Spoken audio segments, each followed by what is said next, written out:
Let's pretend it's 1986 or the early 80s, and it wouldn't be unusual to walk into a Rolls-Royce showroom and seeing this Jaguar sitting there amongst the mixed.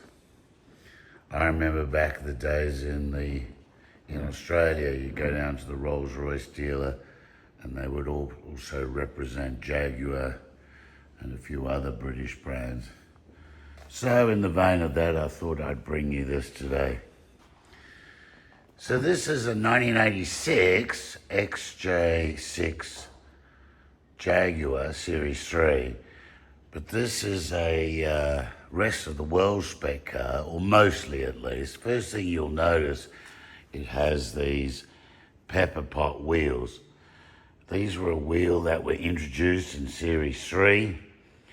I have absolutely no idea why they weren't used in the US market. In fact, in the US, they used an alloy wheel that was on the XJS from 77, and they used that same wheel all the way up to 86, so really not quite sure what the thinking was behind that.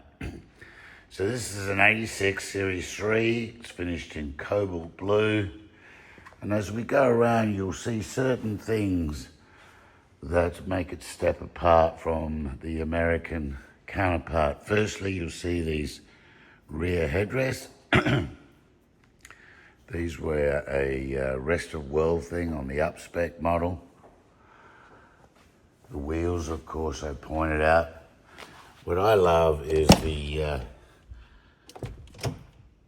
interior on this car.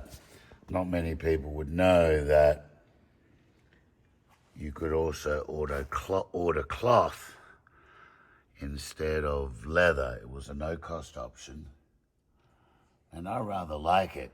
The reason it was ordered on this car is this car was from Saudi Arabia, and given the heat there, jumping into a Jaguar with leather seats would have been very owie. But the upside of this, leather on these cars, usually by this stage, is starting to look pretty tight, and yet the leather on this car, not the leather, the fabric, I mean, have a look at that. That still looks like the day it was upholstered. And it's a really rich wool, herringbone, tweed type of fabric, and I think it looks darling on these cars. This one was slightly modified to bring into the country. The side markers were added and the protruding bumpers. That would have been needed for US compliance. But what I do really love is the front. You see how the outer headlights are the full size. I mean, first thing you'll notice is it's got the wipers. This was a rest of world spec thing. But if you look here, this is a 7-inch headlight versus the 5 3/4. And on all American cars, they actually had 5 3/4 here as well, with a chrome surround to fill in the gap. And this was, of course, required to meet the US federal requirement that all cars sold in that period needed to have headlights that could be bought and sourced and presumably manufactured here in the US. But look how much nicer it is with the full-size headlight. So there we go, a bit of a darling.